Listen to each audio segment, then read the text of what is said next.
সুপ্রভাত দেখো বন্ধুরা, আজকে কি এনেছি। আজকে সব বেল এই দেখো, এটা কি বলতে পারো? এই দেখো এখন বোঁদে এখন বাজে 5টা, বাজতে 5-10 মিনিট বাকি। এখন থেকে আমার সকাল শুরু হলো। উঠে আগে বাসি জামাকাপড় যেগুলো ছিল সব গুছিয়ে নিচ্ছি। চেয়ারে তো অনেক জামাকাপড় ভর্তি থাকে, 3-4টে মানুষের। সেটা গুছিয়ে নিয়ে এবার যেগুলো কাচতে হবে সেগুলো সব ঘর থেকে বের করে নিলাম। বের করে নিয়ে এখন ছেলে মেয়ের বই খাতাগুলো গুছিয়ে দেবো, কারণ মেয়ের তো 6টার মধ্যে পড়তে যায়। সেগুলো সব ঠিকঠাক করে রেখে এবার ঘর বারান্দাগুলো সব ঝাড় দিয়ে নেবো। এখনও কিন্তু ওরা ওঠেনি, আমি উঠে আমার কাজ করছি আর ওরা ওদের ঘুমোচ্ছে। তারপরে ছাদে এসে গাছগুলোতে এবার জল দিয়ে নিলাম। সুপ্রভাত বন্ধুরা, একটা নতুন ভিডিওতে তোমাদের সকলকে স্বাগত জানাই। দেখো আমাদের আম গাছটা বসিয়েছি, দেখো কি সুন্দর মুকুল এসছে। আম গাছটায় হয়তো হবে, তাই না? আর হলো লিচু গাছেও বোল এসছে, জানো তো? দেখো প্রত্যেকটা ইয়েতে যাই না, লিচু গাছটা বোল হবে কি হবে না। আর ছাদে আসলে না সকালবেলা মনটা ভালো হয়ে যায়, সব দিকে ফুল দুটো একটা করে ফোটে, দেখতে খুব ভালো লাগে। চলো দেখাচ্ছি। আর কি সুন্দর পাখিটা, এরা দুজন আছে, মানে স্বামী স্ত্রী বলতে পারে। রোজ এসে আলো পড়েনি বলে এখনো জবা ফুলটা ফোটেনি। আর এই গাঁদা ফুলগুলো তো কি সুন্দর হয়ে, অনেক দিন বাদে ঘিয়ে জবাটা আজকে ফুটেছে। এখন ফোটেনি, রোদ উঠলে হয়তো ফুটবে। ছাদে সব জল টল দেখা টাকা হয়ে গেছে। এখন নেমে যেতে বাদ বাকি কাজগুলো আছে, সেগুলো তো সারতে হবে। তার জন্য সব নিয়ে এখন প্রায় 5:45টার মতন বাজে। সকালবেলা উঠে আগে গাছে এসে জল টল দিয়ে গাছগুলো দেখে যেয়ে তারপরে বাদ বাকি কাজগুলোই হাত দিই। দেখো ছাদ থেকে নেমে এখন এঁঠো বাসনগুলো সব মেজে নিচ্ছি। আর ওরা তো কিন্তু এখনও ওঠেনি। বাসন মেজে ঠেজে তারপরে আমার গোপুসোনা আছে, তাকে আগে ঘুম থেকে তুলে নেবো। ঘর বারান্দা ঝাড় দেওয়া হয়ে গেছে, তার জন্য সকাল সকাল এখন এসে আগে বাসি নাইটটা ছেড়ে নিয়ে গোপুসোনাকে তুলে তাকে খেতে দিয়ে দিই। ওকে সকালবেলা বিস্কিট দিয়ে দেখো ওকে খাইয়ে দিয়ে ঠিয়ে তারপরে আরও বাদবাকি কাঁচা আছে জামা কাপড়গুলো সব বের করে নিয়েছি, সেগুলো এখন সব ভিজিয়ে কেচে নেব। কেন এখনও রোদ ওঠেনি, কিন্তু সকাল সকাল এইসব কাজগুলো করে নিলে না বাদবাকি কাজগুলো খুব তাড়াতাড়ি হয়। আর এইসব কাজ যদি লেটে হয় তারপরে আর কাজ করা যায় না। সকালে কি জল খাবার খাবো ভেবে পাচ্ছি না, তাই ভাবলাম আজকে একটু মুড়ি মাখি। দেখো এগুলো সব কেটে আলু, পেঁয়াজ, টমেটো, ধনেপাতা সব কেটে নিয়েছি, মুড়িটা মাখ।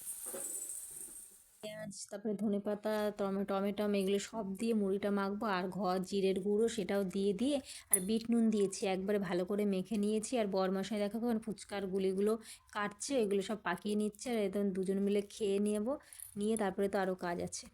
আজকে কি এনেছি? আজকে এনেছে গিলে মেটে। আমার আর আমার ছেলে মেয়ে সব থেকে পছন্দের জিনিস। মাংসের থেকে এটাই যেন ভালো লাগে খেতে। তোমরা অনেকে হয়তো খাও না, কিন্তু আমার কিন্তু সব থেকে ভালো লাগে এইটাই মাংসের থেকে। দুপুরে এইটাই রান্না হবে। এখন লাল শাকগুলো বেছে নিচ্ছে, আজকে দুপুরে লাল শাক করবো। দুপুরে সবজি মানে রান্না করবো, সেগুলো সব কেটে নিই। আজকে অল্প কটাই লাল শাক আছে। আমরা তো মুড়ি মেখে খেলাম, এখন ছেলেকে এখন বলে দেবো ছাতু। একটু তার জন্য তাল মিশ্রি দিয়ে আজকে ছাতু বলে দেবো। এখন এগুলো গরম করব। আর তার সাথে আলু সিদ্ধ, পেঁয়াজ লঙ্কা কুচি নিয়েছি। এবার আলু সিদ্ধ এক হাঁড়ি ভাত এবার সকালে গরম করে খাওয়া হচ্ছে।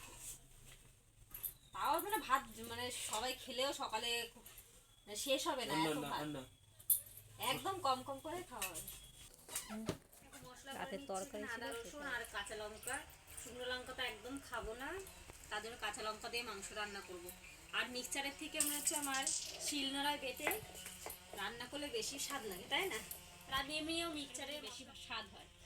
আমি তো শিলনোড়ায় বেটেই রান্না করি বেশিরভাগ। সবসময় শিলনোড়ায় বাটি। মিক্সচারে বাটলে কি হয়, কাদা কাদা মশলাটা হয়ে যায়, ভালো লাগে না খেতে। তার জন্য এত ফুল হয়েছে দেখা, এদিকে এনে দেখো থোকা থোকা ফুল। স্যার তো টক আমাদের গাছের কুল বলার মতন না। পেরেছি, এগুলো এখন শুকো দেবো। একটু লাল লাল হয়ে গেছে, আরও গাছে ভর্তি রয়েছে, সেগুলো পরে পারবো।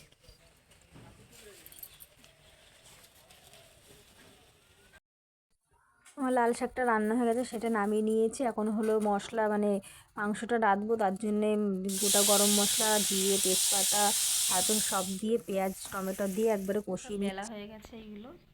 এই যে এক বস্তা, এই যে দেখো ও কী করছে, দেখো ফুচকা ভাজার আগে দেখো বোঁদে ভাজছে। যখন যেটা মনে চায় সেটাই, মানে ফুচকা বস্তা রয়েছে, ভাজা বাদ দিয়ে বোঁদে ভাজছে। ওগুলো ভাজা হয়ে লম্বা লম্বা। এই দেখো বোঁদে ভেজে রেখেছে, এগুলো চিনির রসে দেবে। এই দেখো, এটা কি বলতে পারো তোমরা? এটা মধু। কীরকম হয়ে গেছে, এখান থেকে যাচ্ছিল মধু, বলেছে কি সুন্দরবনের মধু, সেই কিনেছে প্রায় 1 সপ্তাহ হয়ে গেছে, আর শীতে ঠান্ডায় বসে গেছে। এটা মধু সত্যি চিনির মনে হয় গোলা দিয়েছে, আর বসে গেছে এখন চিনির দানা দানা। এটা দিয়ে আজকে হলো বোঁদে, তো আর হলো না, চিনির রসটাই এখন বোঁদেরটাই ভেজে খাওয়া হোক। তো ফুচকা সব ভাজা হয়ে গেছে, আমার সব রান্না বান্না হয়ে গেছে। চলো দেখাই কী কী রান্না করি। এই দেখো, বেগুন ভাজা, এটা রয়েছে লাল শাক, এটা রয়েছে ডাল, আর এইটা সব থেকে স্পেশাল জিনিস, এটা দিয়ে খাওয়া হয়ে যাবে। এখন রসে দেবে চাটনি বানাচ্ছে সেই মধু দিয়ে। মধু তো না, মানে চিনির সব রস যাচ্ছে চাটনির মধ্যে, অনেকটা বোধে হয়ে গেছে, ওইটা ওখানে চাটনিতে হবে, দেখো কি হয়। হয়ে গেছে, এখন পুজো দিয়ে নিচ্ছি, তারপরে তো খাওয়া দাওয়া করবো সবাই মিলে। পুজো দিয়ে এবার ভাত খেতে বসে গেছি, সবার জন্য ভাত বেড়ে নিয়েছি, ওরা খাবে, আমি ওকে খাওয়াবো, তারপরে খাবো। ছেলে আমার ক্যামেরা খুব ভালোবাসে, ক্যামেরা দেখো চালালেই না চুপ করে বসে থাকবে, কখন ওকে মানে খেতে দেবো ও চুপ করে ক্যামেরার দিক দেখছে আর ভাত খাচ্ছে, কিন্তু খুব খুশি হয় যখন ক্যামেরা চালায়।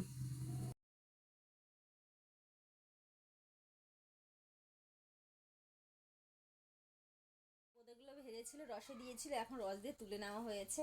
দেখো এই যে, দেখেছো অনেকটা খাওয়া হয়ে গেছে, আমার ছেলে মেয়ে খেয়েছে মুড়ি দিয়ে, আমি এখনও খাইনি, একটু খেয়ে দেখি কেমন হয়েছে।